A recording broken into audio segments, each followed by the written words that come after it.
What's up, y'all? Welcome to another episode, a long time coming episode of AAUP TV on Scholasticide. My name is Chinjarai Kumanika, and I'm on the National Council of the AAUP. And listen, our vision in the AAUP of education is crucial for social justice and for democracy. It's also a vision that says that that commitment shouldn't be limited by borders of any kind. And that's why what has happened with Israel's ongoing occupation and genocide in Palestine is just particularly egregious violation of those principles. There's so many different aspects of this crisis to hold, so many different dimensions. But one really important dimension is scholasticide. Now, I know many of you watching this are already familiar with this term and you've heard it, but maybe there's some people watching who are like, didn't quite know what it means. Well, we have assembled an incredible group of scholars who are very close to this issue, international scholars. And so I'm going to introduce my colleague and comrade, Danya Murch, who is an associate professor of history at Rutgers University. And she is going to guide us through this really powerful discussion. People have worked hard to bring this. It's also coming at a timely, really at an important moment because there are some decisions that some of our professional organizations need to make in order to be on ethical grounds. So with that, I'd like to introduce Donna Murch. And Donna, you can take it from here. Thank you so much, Chenjerai. I'm so excited to be here. We have a real treat in store for us today. We have two of the most important scholars who work on Scholasticide, who will be taking us through a discussion of what Scholasticide is, as well as highlighting these very important findings in a new report from the fall 2025 issue of Critical Inquiry. So let's jump in. Today, we have Dr. Ahmed Abu Shaban, who is Dean of Agriculture and Veterinary Medicine at Al-Azhar University in Gaza, Palestine. A prominent and respected voice in Palestinian higher education, he played a leading role in conceptualizing and implementing the resumption of university teaching in Gaza through the use of online platforms. He is also the official representative of Al-Azhar's University Gaza on the Emergency Committee of Universities in Gaza. He is co-author of a recent study entitled Scholasticide and Resilience, the Gaza Genocide and the Struggle for Palestinian Higher Education, recently published, as I said, in Critical Inquiry. We're very excited to hear from Dr. Abu Shaban. Our second guest, Dr. Abdel Razak Takriti, is a Palestinian historian. He is Associate Professor of Arab American Educational Foundation Chair in Arab Studies at Rice University. He is the North American representative of the Emergency Committee of Gaza Universities, and is a co-founder and a steering committee member of ISNAD, the official unified support program established by Gaza nonprofit universities. He is also co-author of the same Scholasticide report recently published in Critical Inquiry. So we have a lot to talk about today, so why don't we jump right in? Chenjerai, can you bring up the first image? All right, let's start with definitions. As Chenjerai telegraphed, some of us are familiar with scholasticide as a concept, but others may not be. So we're going to go through a discussion of what scholasticide is and also how to think about it in historical terms, as well as how it's affecting the present. So what is scholasticide? Under what conditions did the term originate, and what realities in Palestine does it capture? So, Donna, the origins of the term go back to a Palestinian theorist of the laws of war, Professor Carmen Abulsi, who teaches at the University of Oxford. She's the leading expert on the Geneva Conventions and the emergence of the laws of war. In 2009, when the Israeli state was pounding the occupied Palestinian territory of Gaza, they were targeting universities, schools, educational infrastructure. And it became clear to Professor Nabulsi that this is a systematic occurrence, not just a random event.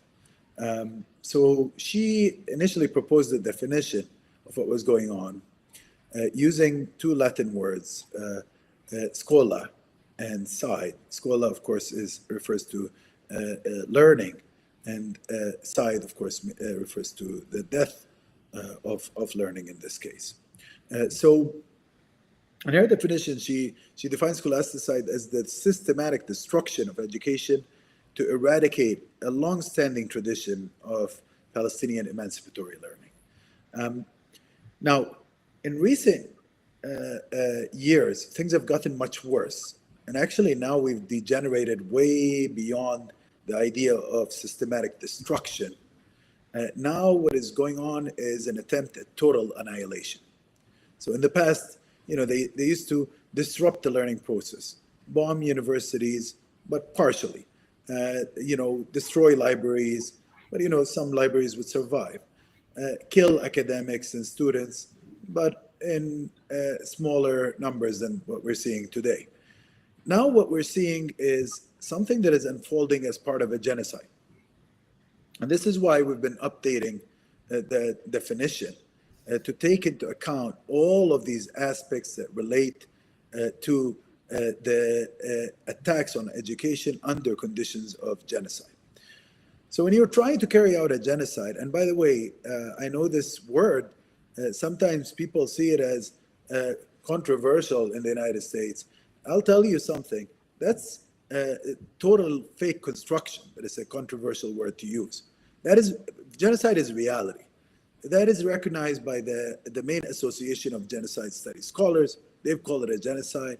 All the major human rights organizations, Amnesty, Human Rights Watch, even the Israeli one, B'Tselem, and of course, even before all of these organizations, all of the Palestinian human rights organizations were very well aware that this is an actual genocide taking place. The UN special rapporteurs. So this is a consensus in the human rights community and the international community and for people that know what's going on the ground.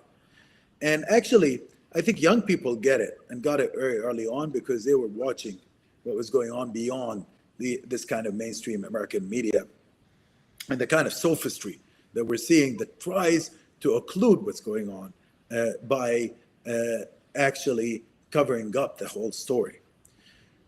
Scholasticide is part of this cover-up because when you're disrupting the production of knowledge, of course, you're also not allowing people to see what's going on in the world. But beyond that, what was going on when it came to scholasticide is an attempt to disrupt the social reproduction in this part of the world. A society needs to reproduce itself. And the way it reproduces itself is through critical institutions, educational sector, the health sector, the infrastructure sector. And here, what we were seeing is an attempt to attack and destroy each one of these sectors so that you end up with a space that in which life is no longer possible. And that was a declared objective of Israeli officials. They've said it over and over and over again. And I can elaborate more on this concretely with concrete examples after my colleague and leading, honestly, one of the leading people have been combating this phenomena, Dr. Ahmed weighs in. Yeah, I think, I mean, scholasticide as part of the settler colonialism project that actually started very long time ago. And even this is very important to highlight because the propaganda related to what's going on right now in Palestine, as if the whole history started after October 23. So from our lived experience in Palestine, we can just reflect how not only education is very important because after all, what we live right now is kind of a battle of knowledge and battle of awareness.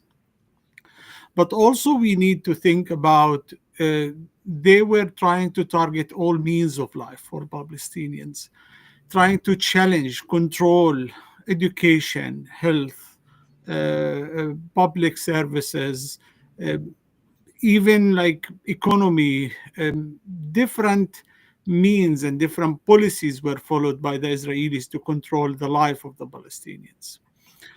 And they were trying to challenge actually all those means of life to actually encourage people or to push people to leave the country. So this is very important. And now what happened in October 23, actually they were shifting from challenging the system into annihilation of the system. So this is actually the change happened after October 23. Yeah. Thank you. Thank you so much, Dr. Abu Shaban. So to get into some of these issues more deeply, you've both co-authored one of the most comprehensive and authoritarian studies on scholasticide. It was recently published in Curriculum Inquiry. Other authors include Sundus Hamad, who is the coordinator of the Right to Education campaign at Birzeit University, and Chandni Desai, who is an assistant professor of critical studies in equity and solidarity at the University of Toronto. Can you all walk us through some of the main findings of your article? And this may give us a chance to think about some concrete examples about how scholasticide has played itself out. Dr. Takriti?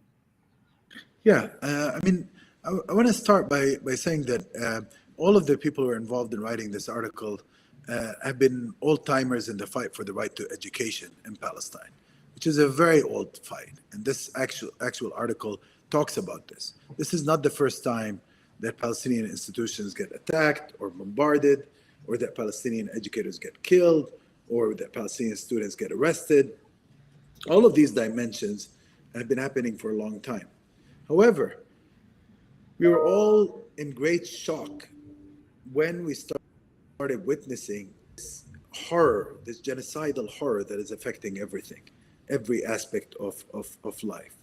And I'll give you just a small example because I think we need to be very, very concrete here. Take the case of medical schools. The Islamic University of Gaza, the main medical teaching hospital is the Turkish Palestinian Friendship Hospital. That site was used as a military base immediately when this invasion started, and from after using it as a military base, the Israeli troops actually decided to go further and detonate the whole place.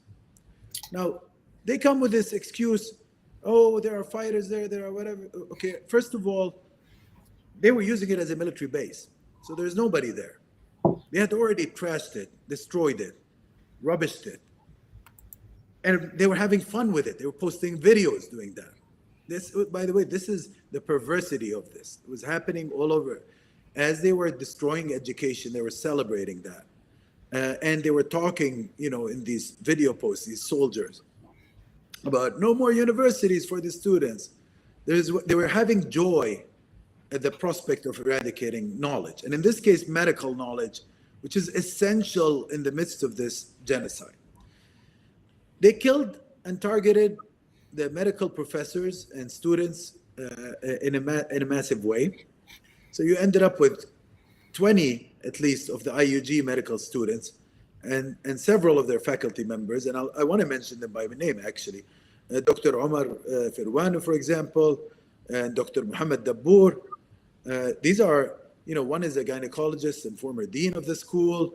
The other one is a cancer pathologist and supervisor of the preclinical stage. And then you have Dr. Hammam, who was a nephrologist and a lecturer at the medical school. Now, one more thing to remember here. This medical school was the main cancer treatment center for the whole of Gaza. It's where most of the cancer treatments happen. So by detonating it and by having fun doing that, there's no more cancer treatment. I mean, by the way, as educators, we have to remember our universities are very important for the whole social system. This is why they're targeted, because it's a space where research interacts with society and then can provide essential care for society and allows it to reproduce itself. In this case, it was cancer, dealing with cancer. Take the case of Dr. Abu Shaban's home institution and its own medical school, which is the second medical school in Gaza. They even had more people killed. 31 medical students. By the way, medical students during the genocide have been playing the role of heroes. These are, yes, they're just starting their education, but because of the need, they were actually spending day and night in nonstop shifts, taking care of the wounded and the dead without anesthesia, without basic medicine, without anything. And still, they were going on, continuing as their families were dying in this horror. 31 were killed because of this targeting. And of course, the infrastructure, forget about it. And the Israeli airstrikes in October 2023 immediately targeted AUG's Faculty of Medicine and their Faculty of Dentistry, destroyed all the teaching laboratories, including the smart classrooms, which were recently acquired by the university, 2 simulation labs, 2 anatomy labs, histology lab. I can go on. I'm just giving you now an example for the medical school. In our article, and I really want Dr. Abu Sha'ban to weigh in here, we actually opened the article with a story from his own faculty and one of his own students. And I want you to hear it because people need to understand that this is real. Dr. Murch, you know this, but not everybody does. Yeah, actually, as Dr. Abed has just described, it is intentional, systematic destruction of all means of life, but more specifically about education, because education for the Palestinians is not only it has this even reflecting the collective knowledge and cultural identity of the Palestinians, and of course reflecting this resilience model of the Palestinian. And maybe this story of one of my students, Yusuf Abu Rabia, that was actually brought in our article, reflecting actually a story of 22 years old student in his last year in Faculty of Agriculture, live in Beit Lahia, northern Gaza.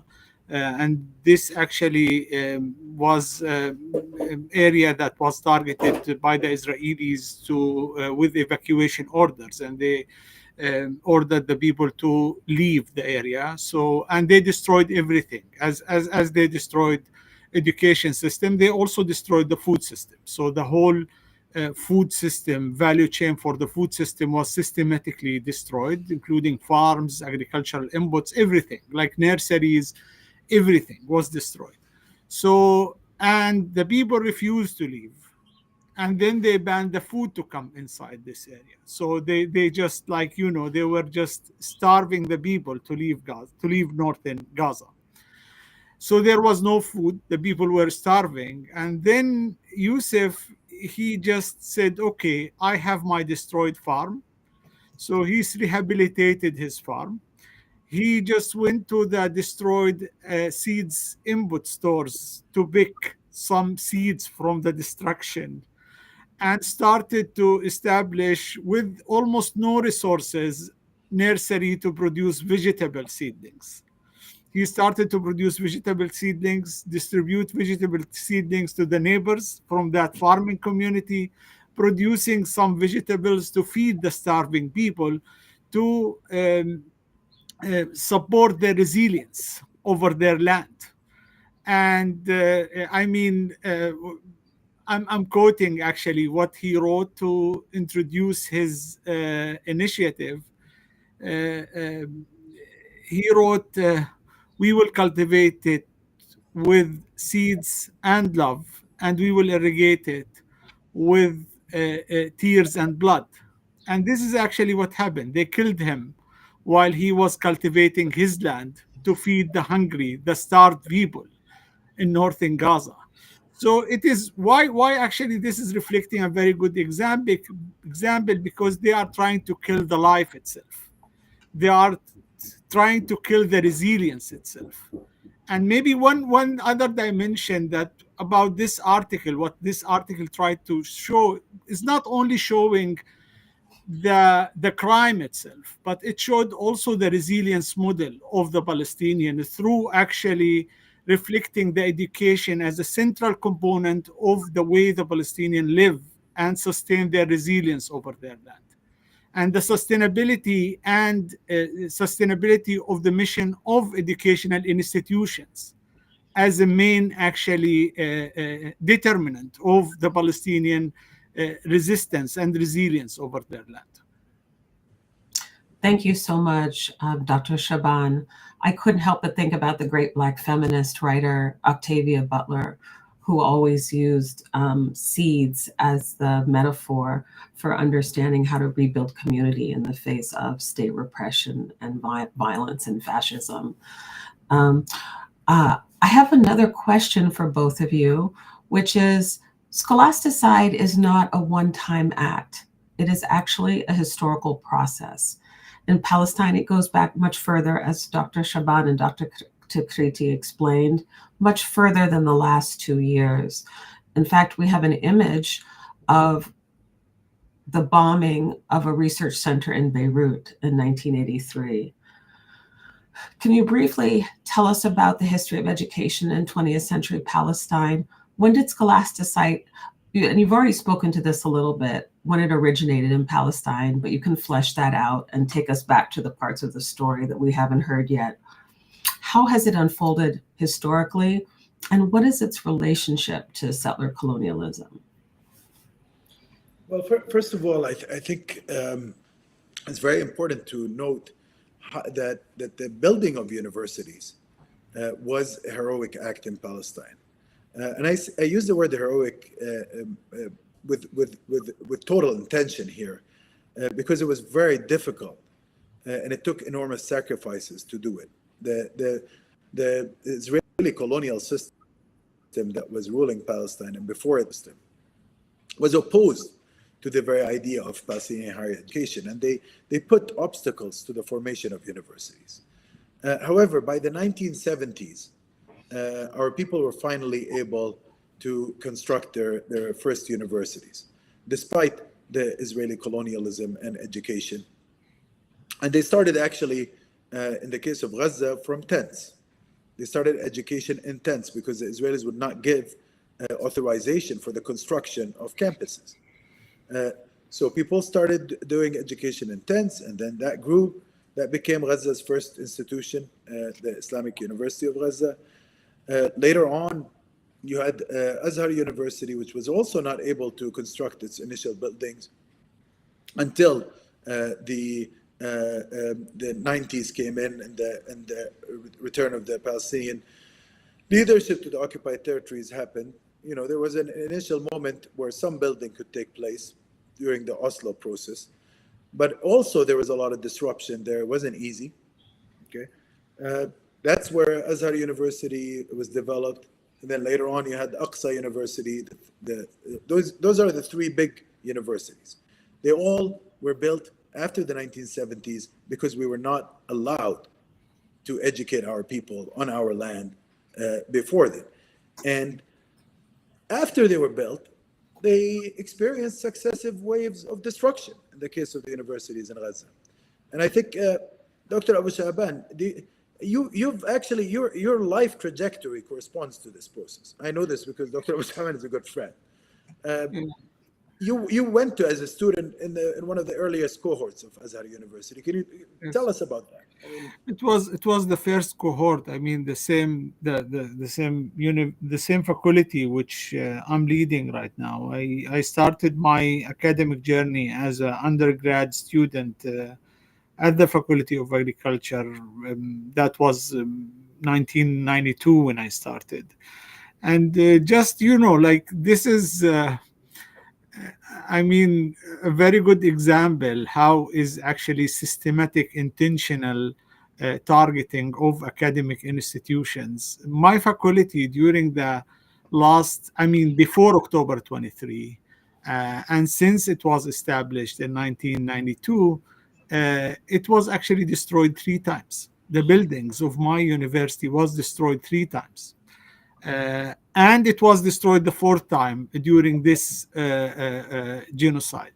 So the issue here is just reflecting how it is really it is a history. And usually I just I'm not historian. My background is not history, but I can just reflect the lived experience. Since as I was a child in the primary school, I can just first of all just description of the curricula. The Israelis were not allowing for sure any Palestinian curricula to be taught. We were taught about the Egyptian pharaohs. We were not taught about our history. But also I can just tell the names of my colleagues as and friends as a child in the primary school, as a teenager in the high school, as a student in the university, as even professors. So far I can tell you about the names of my friends and colleagues who were killed, injured, detained by the Israelis. So it is actually the history of the Palestinian people, the lived history. So of course, I mean, if you read even beyond, I mean, before that, we have a long history of targeting education. But also, I mean, for me, I am 51 years old. I have like too many stories to tell about actually how we were targeted as a children in the school, as a even students at the university, and now as professors. I can just, yeah, I mean, like Dr. Abdel Razak was like reflecting the stories of professors who killed, presidents of universities who were killed during the genocide. So this is actually reflecting even the lived history. But always we just say it is not history of destruction and targeting of our education system, but it's also history of resilience. Because when we say that the Faculty of Agriculture was destroyed 3 times before, and it was destroyed the 4th time, it means it was rebuilt 3 times before. And this is reflecting actually the resistance of the Palestinian people, reflecting actually their resilience model. That is really something I would just show something that we can even like use it as a symbol of resistance and resilience. Yeah, and I want to add something to this, Donna. Of course, resilience is a major thing to consider here, but also we should not forget how huge that resilience is, given the scale of the destruction beyond even the killing of 195 of our faculty members. You know what that is, Donna? That's 10% of the faculty members in Gaza, almost. You know, 10%.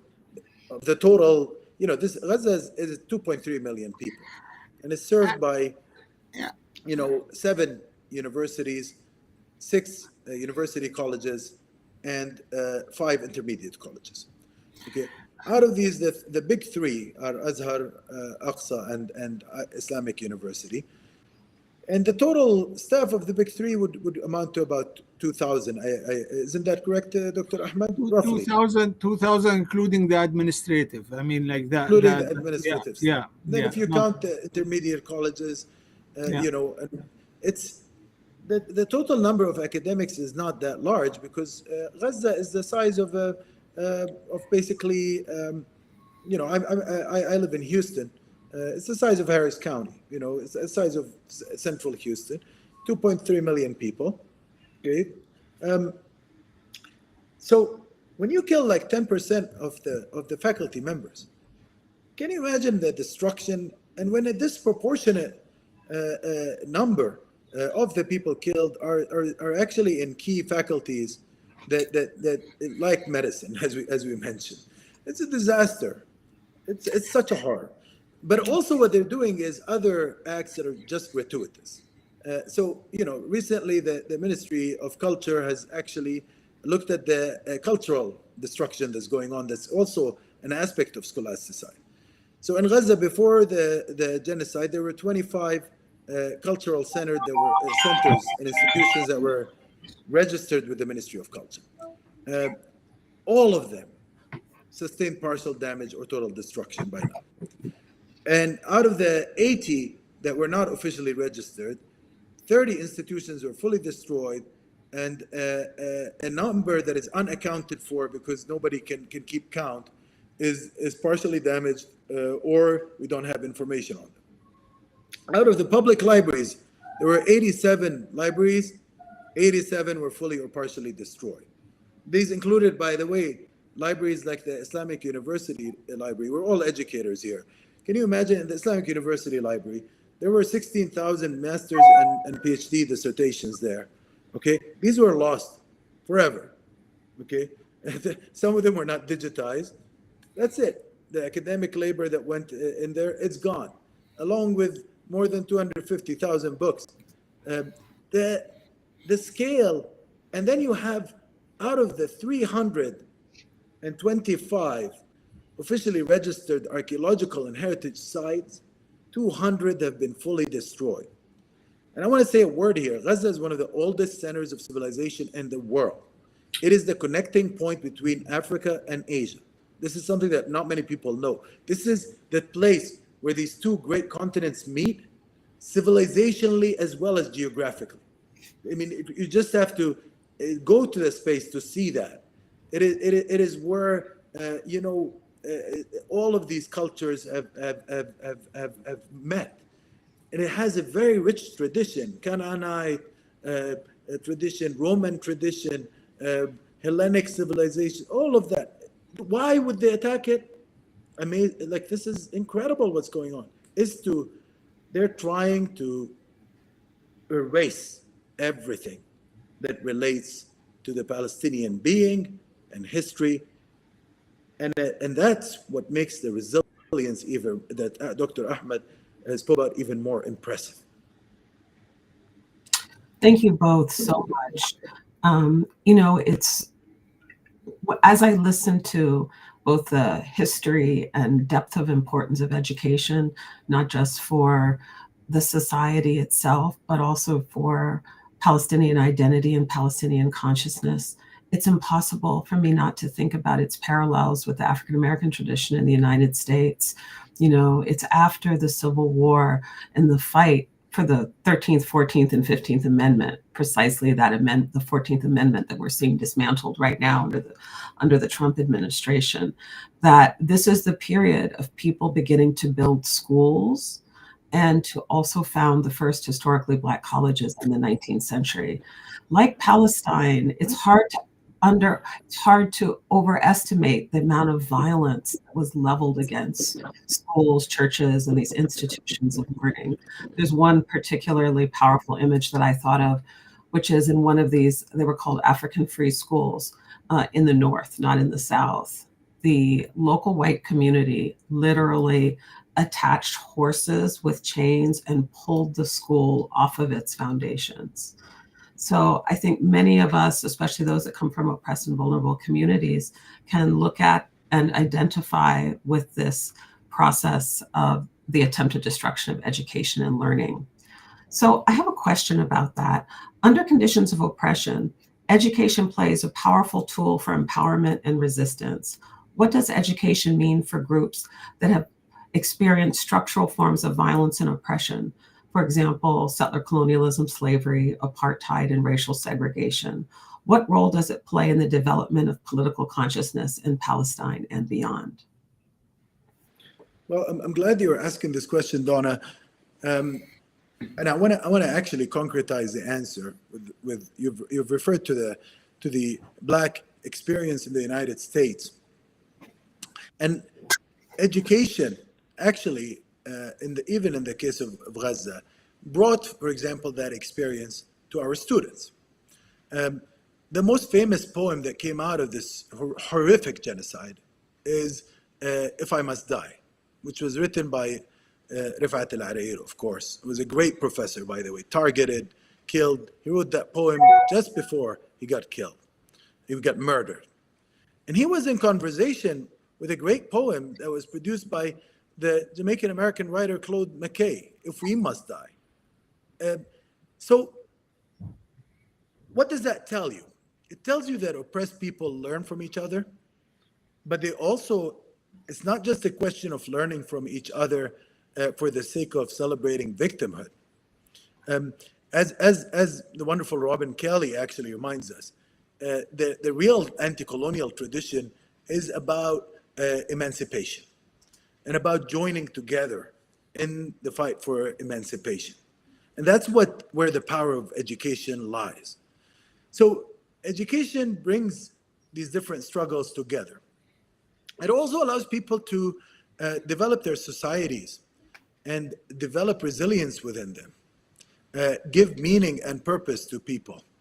And here, I think Dr. Ahmed can tell you about what has been the impact of restoring education during the genocide on the students. These were, remember, more than 90% of the people of Gaza have been totally dislocated, dispossessed, and they're living in refugee camps, in tents. By the way, it was raining today, and I was thinking of them all day, because I'm like, when it rains and you're in the tent, you're basically, it's raining on your mattress. It's raining. These are our colleagues, by the way. One of our colleagues that sits with us in the emergency committee has been sitting under the rain now in this tent. It's happening all over the place. So to have education in the midst of that is very powerful. And I think Dr. Ahmed, can you maybe you want to weigh in here? I mean, for us, even education is something reflecting this national identity and national collective knowledge. So the Israelis are trying to erase even the connection between the indigenous people and the land. So this is actually maybe the main reason why they look at the education in general, independent Palestinian education, as a threat, because it's reflecting this national identity. When I just reflected or talked about Yusuf, I mean, Yusuf is a Palestinian agricultural engineer. So before being agricultural engineer, he is a Palestinian. So this level of resilience, this level of connection with the land is actually brought as part of our education system. And therefore, so education is seen something as a life necessity for our Palestinian students. Maybe when we started all this, when we just started to talk about resuming our online education, I still remember, like, many people were just thinking, I mean, with such context, the students and professors live in tents, no electricity, no food, no internet, no drinking water even. Who's going to think about online teaching? And because of the destruction of our academic institution and the messages that were coming even from the international community as if our institutions are destroyed, we thought, no, we are there. And maybe I refer here to a very good statement that was made by academics in Palestine in April 2024 with a very clear message.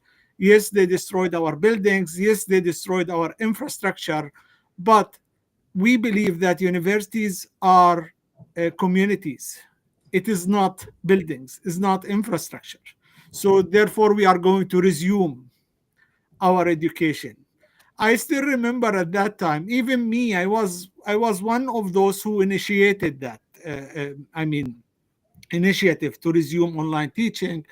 And in my university, Al Azhar University, we had like 14,000 students registered before the war. I was dreaming only of 1,000 of them to come back online.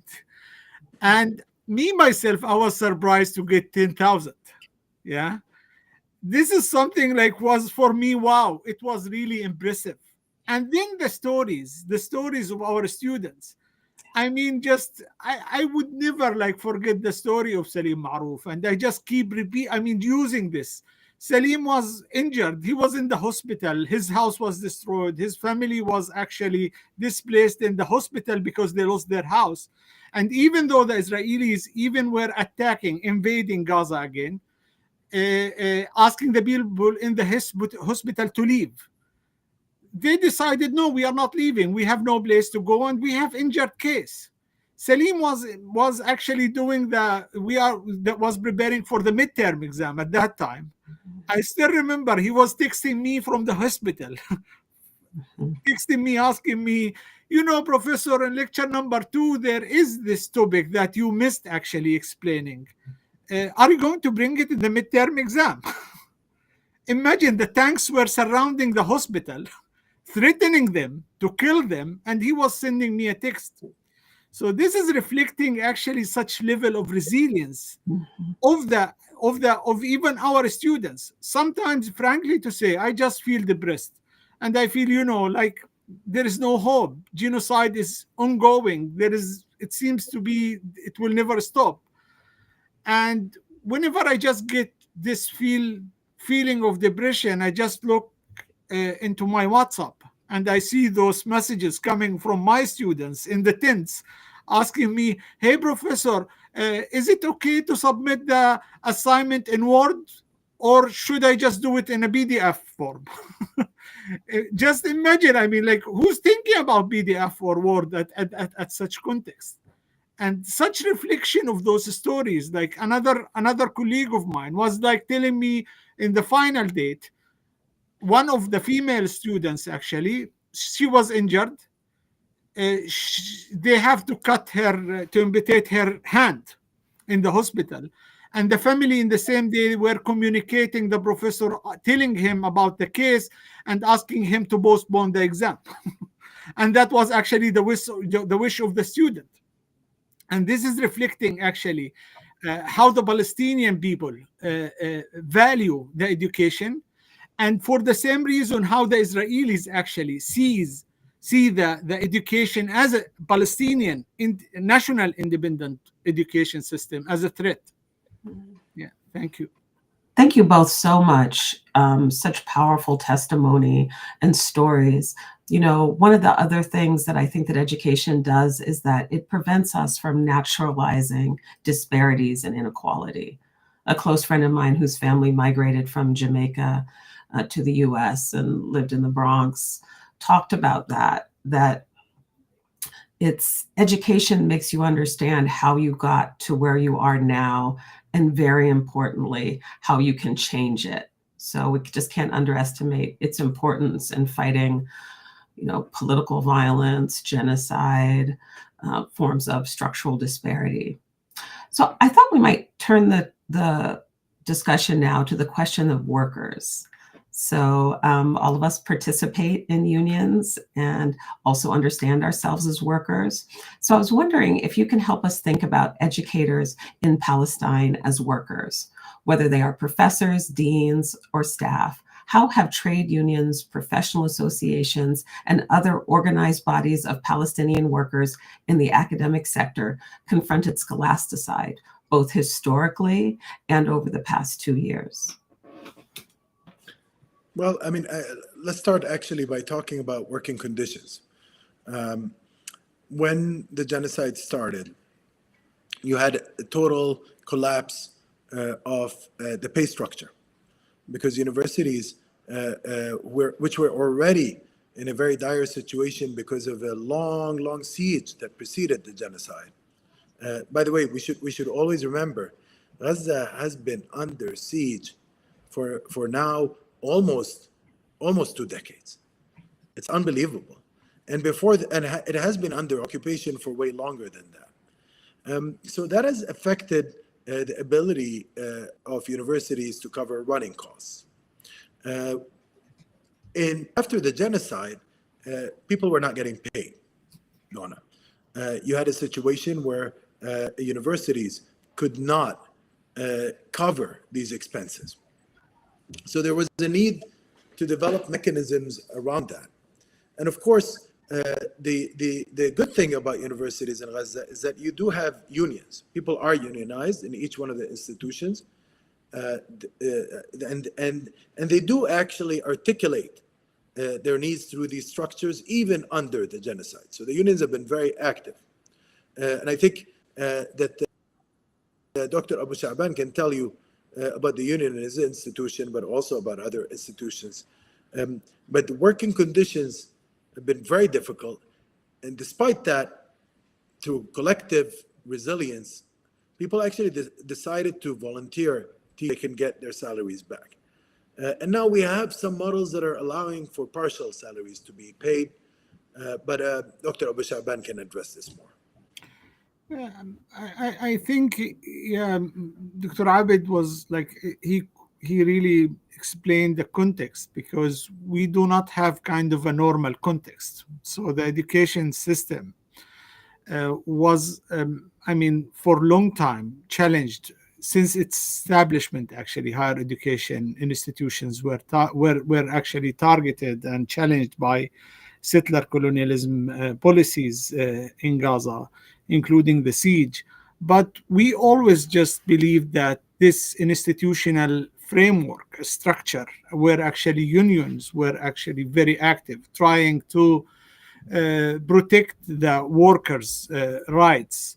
But also in that context, you just see even such collective action, and collective efforts from different components of the system to support actually the resilience. Because I still remember at the beginning of this crisis, we as professors, as workers, we were actually at individual level where we were targeted.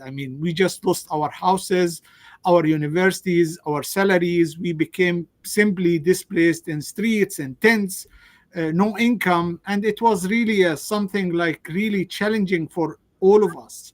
And for the first maybe like 3-4 months, that was really a big shock, not only for the at institution level, but also at individual level. And I still remember when we started to talk about resuming education on a voluntary basis. And that was actually from our union. I still remember the union was very supportive. It said, this is our institutions. This is not only it is not only at institution level, but it's a national cause. And everybody was supportive actually to provide, whatever efforts, available efforts to provide it even in a voluntary basis. And the union were supporting that. But again, this is also reflecting the significance of supporting institutions rather than individuals. Yes. Because one of the main actually threats that we are facing right now is bypassing or erasing the institutions. We do not want actually this crisis to be presented as if we have students we need to help, or we have professors or scholars we need to help. No, we have institutions, because the institutions is the only mean to enhance resilience of education system on the ground of Gaza, and reflect this national Palestinian identity. Because now we are talking about like peace plan of Trump, that actually even suggesting and proposing kind of new institutions with different values to substitute and bypass the national institutions. And therefore, I believe what we really need to focus on right now to support existing national institutions, because we are currently actually competing with this colonial plan to establish colonial institutions to substitute and to erase our national identity. And therefore, I believe it is ethical responsibilities to support those academic institutions to protect the national identity and the resilience of the Palestinian people. One thing I want to add to this, Donna, is that the unions in Palestine have been calling for solidarity from other academic unions, and especially in the Gaza universities. They've asked explicitly for this, and all of the academics have asked also explicitly for this in a public letter that was mentioned earlier, and the university presidents have also asked for the same. So the whole sector is united in demanding solidarity. And I should note that when we're having this conversation in the US and in the AEUP, it's not just random. Some people can tell you, well, there are other parts of the world where there are serious issues. Of course, we've never seen systematic targeting of this kind, where let's destroy all universities. Other places have real horrors unfolding. Iraq had it during the Iraq War. Sudan now, the people there are suffering from horrific assault on education. Even in the Ukraine, you had attacks on. But here it's about, let's get rid of the university sector as a whole. Let's get rid of the school sector. Over 90% of the schools have been destroyed. How are we getting rid of them? With American weapons, with $30 billion of US money that could have gone into US education and that would have particularly benefited underprivileged and racialized communities in the United States. But instead of those communities getting our tax dollars, it's being sent to destroy education elsewhere. So the connectivity is so profound. And unfortunately, sometimes it gets missed in these whataboutist conversations that go on sometimes. So we should always remember that our compass is our colleagues and the students that are providing an example of enlightenment and resilience in one of the worst places to be in on earth historically. Gaza today, nothing is functioning. You know when they download courses, Donna, how that happens? You need to charge your phone. They do it all on the phone, by the way. That's how this whole online system works. Okay, most of the students are using their phones. And they have to go to like a solar panel to be able to charge it because there's no electricity. Okay, that in itself is a big challenge. And then you have to go to some kind of internet cafe. There are all these makeshift internet cafes that have appeared to be able to cater to the needs of these students so that you can get some kind of signal. To get the signal is not easy, it's not guaranteed. And sometimes you have to walk several kilometers to get to the site where you'll get the signal and you'll get the charge. And sometimes they bomb you. So early on, when we were doing the introduction of the online courses, Dr. Abu Sha'ban remembers this. The 5 engineering students, Dr. Abu Sha'ban, I'll never forget that. I got really depressed at the time. Yeah. They were sitting in the internet cafe. They're from Dr. Ahmed's institution, from Azhar. Yeah. Okay, doing nothing. They're studying. They get this targeted assault. Boom, gone. 5 kids died there. I don't know how many got injured actually, because we were focusing on the dead. Unbelievable, Donna, the situation. And this is with American weapons. So our labor sector have been very cognizant of the pains that our people have to go through to be able to achieve education. It has been supportive of that. Nevertheless, it has been very disappointed with the lack of active labor mobilization in the United States. And I'll be very honest with you. We have not done enough in the United States. This is a cause for labor, because it's not just about social justice or global justice or anti-colonialism. It's about where American money is spent. Thank you both so much. Such important points are being made. And that connection of the local to the international is crucial, both the allocation of tax monies and budgets, as well as what we're seeing is an attack on universities in the United States because of strong support by students, faculty, and staff for ending the genocide in Gaza. So I think that, forms the second layer. So I'm happy to say that we're going to talk about concrete ways that we can engage in solidarity. I think that's absolutely crucial. And for all of our listeners and viewers, thinking about your own organizing and your own AAUP and AFT chapters, about how we can organize through solidarity to support the reparation and sustenance of these crucial educational institutions in all of Palestine. So I want to talk about the Emergency Committee of the Universities in Gaza. Dr. Abu Sha'ban's point is such a crucial one. I know that it's going to echo through my thoughts today and in the future, which is the importance of supporting institutions and collectivities, not just individuals. I really want to drive that point home. So thinking about how do we build labor solidarity? What are the different ways that we can support institutions in Palestine to maintain this education is a matter of life and death with its destruction. So this will give us a chance to think about some of the concrete organizing that's going on and how we can fit it into the organized labor framework that Dr. Takriti has provided us with.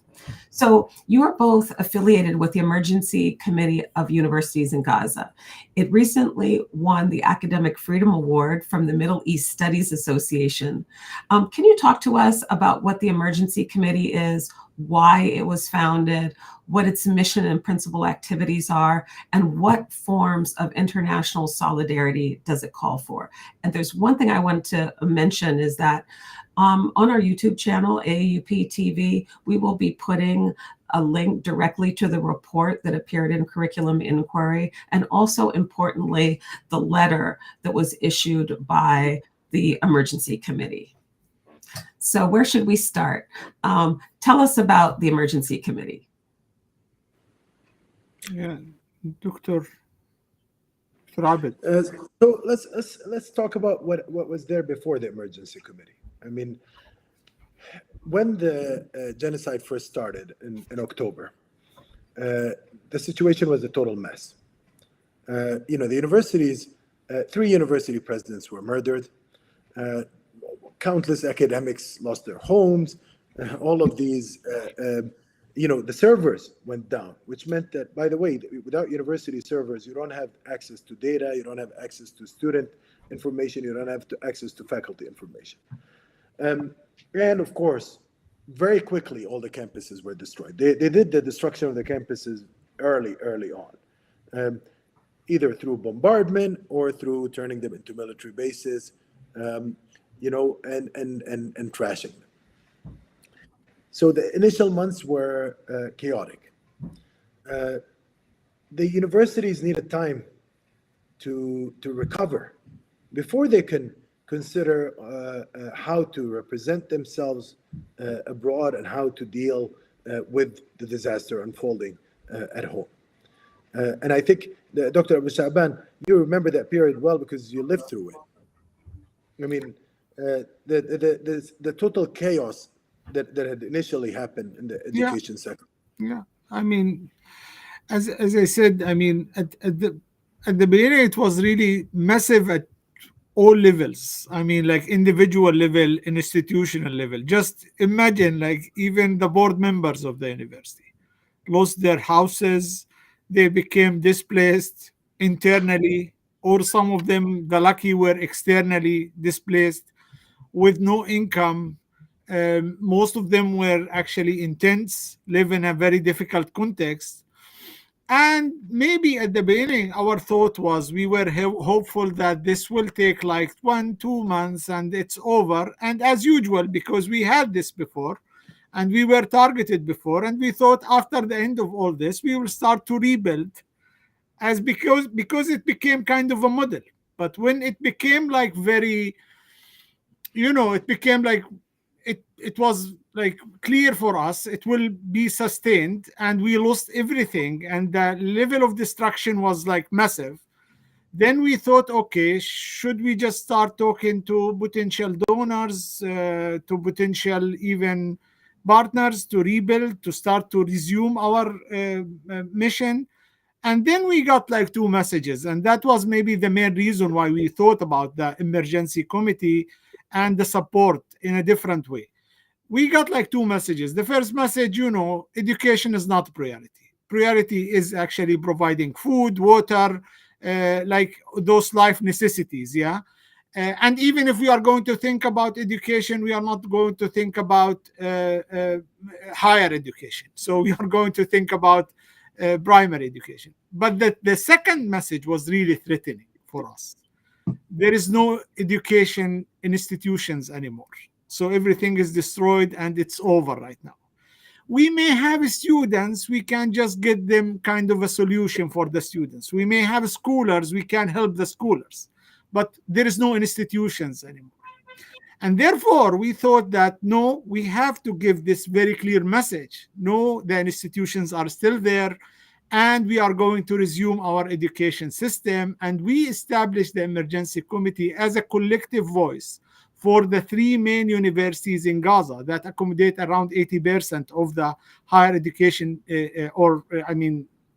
post-secondary students in Gaza, with a clear message that we are still there, we are still working, we are still functioning, and we need the international community to provide the urgently needed support to support the institutions, to enhance the resilience of the education system on the ground of Gaza. And this is the main message. And that should go through the institutions, not through the individual. At that time, there was even several initiatives were starting. Most of them are well-intentioned, some of them are bad-intentioned, but most of them were not helpful because they were bypassing the Palestinian institutions. They were talking about even a new university, a colonial university in Gaza, because they said, there is no universities anymore there. By the way, that's the Tony Blair Institution.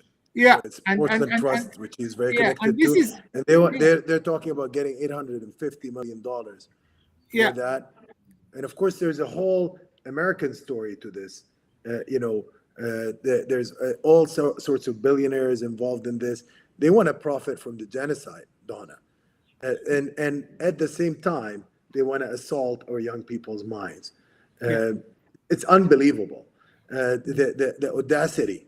And they want to present it as a charitable act at the same time. It's like, our people do not need charity, and they don't need new institutions that are colonial in nature and orientation. We have our universities that are excellent, actually. And they were built, the achievements they've made have been unbelievable all these years. But there was this attempt to replace them that was going on at the time. Dr. Abu Shaban, another thing I remember in that period was that there was this attempt to create brain drain. All of a sudden, all these people were like, let's focus on supporting the sector by getting students and faculty out. And, the problem with this model is that it was also doing precisely what Dr. Abu Shaban was saying, which is evade the institutions. Some of our students and faculty did get out of Gaza. And of course, everybody has the right to get out of a genocide. Okay. However, the bulk of our students and faculty are in Gaza. And they must be supported. They're the ones, they need enormous support. I mean, everybody needs support, the ones that are out and the ones that are in. But both spaces of support have to be created in partnership with the universities. And the contrast here with the Ukrainian case is very telling, Donna, and we were thinking about that actually throughout at the time. In the case of Ukraine, they treated the destruction of universities there as a national issue. The Western powers did that. So they started talking about supporting the Ukrainian education sector. They weren't talking about supporting individual students. And they weren't seeing this as just a random humanitarian effort that is doing charity to individuals. They were seeing it as a question of making sure that a sector survives. Even though, by the way, that sector was not as attacked as the one in Gaza. There's no comparison in scale. I mean, I don't like to compare horrors, but in Gaza, we've never seen anything like this anywhere in the world when it came to the scale of destruction of the universities.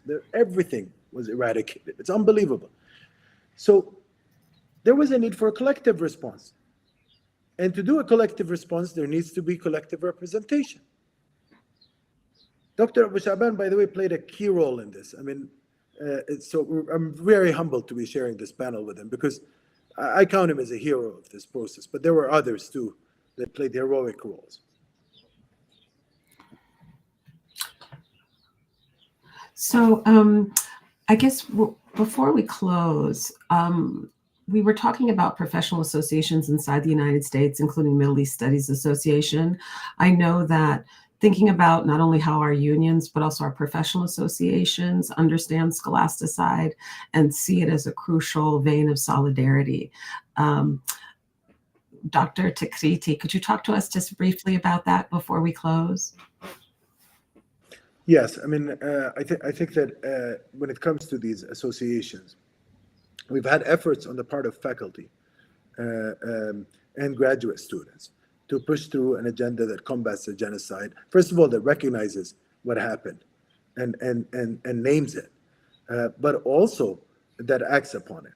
And that's out of a general understanding on the part of most scholars in the field, and certainly the younger ones, that there's that what's going on is happening because of systematic U.S. support, and the cultural sector's response to this on the level of the bureaucracies and the upper leaderships did not correspond to the majority of the will of the membership. So I've seen that in different places. Like, for example, I'm a member of the American Historical Association.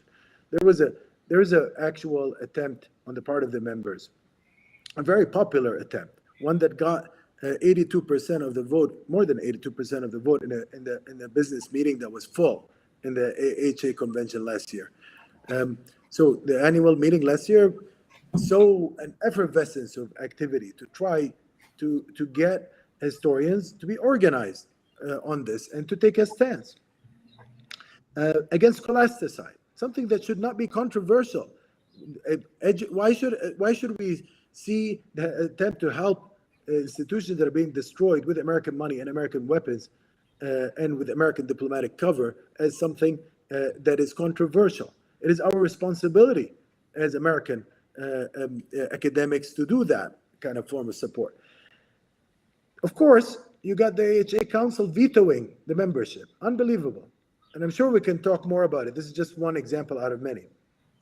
And now they come and try to veto it again by not allowing the resolution to even be presented to the membership in the next annual meeting. So, and sometimes they come up with ridiculous attempts to change the conversation. So, for example, now the council has claimed that they're establishing a special committee to deal with Palestinian education and to support it. But they're not giving the committee a membership mandate, and they're also like dealing with this without consultation with any organized Palestinian structures. They're happy to talk to Palestinian individuals, but to reinforce Dr. Ahmed's point, they don't want to talk to institutions. And that has been my experience, by the way, and our experience in general across the United States. You do not have a single university that is talking to universities in Gaza, even though universities in Gaza have an official organized structure, which is the emergency committee that can deal with the external world and can develop many different partnerships. We're starting to see some of that work happening in places like the UK now, but not in the United States, which is the country that is the most complicit in the scholasticide and the broader genocide of which it is a key part. And some of it is opportunism, some of it is fear, some of it is misinformation, some of it is just sheer racism and colonialism. And I want to know, Donna, it's not coincidental that you're with us now and Chenjerai is with us now, and you're doing all this effort. I've seen it over and over again. It's usually Black scholars, Latinx scholars, natives, indigenous scholars. These are people from communities that have experienced marginalization that tend to be like, okay, we can't see this again. Like this is intolerable. And I'm not saying that you don't have also other scholars from different backgrounds that are not doing anything about it. Of course, solidarity is a big thing, and we've seen noticeable rise, for example, in Jewish solidarity now across American academia, especially amongst the younger academics. But it's the crackdown has been so racialized as well, and it's prevented us from being able to create institutional linkages with the Gaza universities. Yes. All fits together somehow in some very perverse way, all of these webs of power. And I think we have to come back to the original principles. The people are there, they have institutions, we talk to them, we don't evade them. Yeah. Yes. Nothing about Palestine without Palestinian. This is very important. Exactly. And by the way, Palestinians have established also a funding mechanism now for being able to, which is a program called ISNAD. This was done after the emergency committee was founded. We figured out that we need self-reliance to be able to keep our universities afloat, because honestly, nobody was willing to pay for the running costs. So now we have this program, ISNAD, and the least that academics in the United States could do is actually contribute to that initiative. The amounts we're talking about are not that big by American standards. The average university in Gaza, their expenses are about $1 million a month, okay, plus give or take, okay. And now with the ISNAD program, it's covering about a third of that. But we could do way more. There's so much to be done in the United States. There's institutional partnerships that could be done, fellowships, virtual fellowships. Everybody can do something. And through AUP, actually, we could do a lot. Through these learned societies like AHA and MESA and others, we could do so much. It's just a question now of organizing ourselves.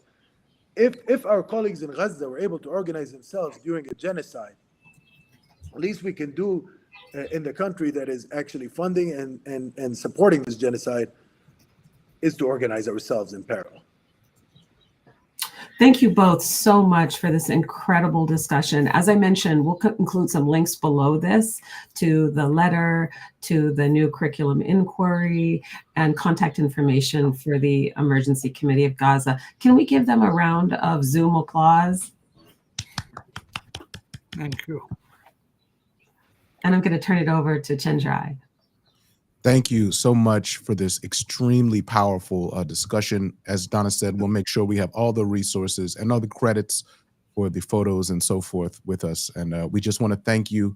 And we'll be coming back with more episodes on issues related to this. So thank you everyone for watching, and thank you to the scholars and communities and everyone who is surviving and fighting and thriving, and we'll continue to resist. Thank you. Thank you very much. Thank you.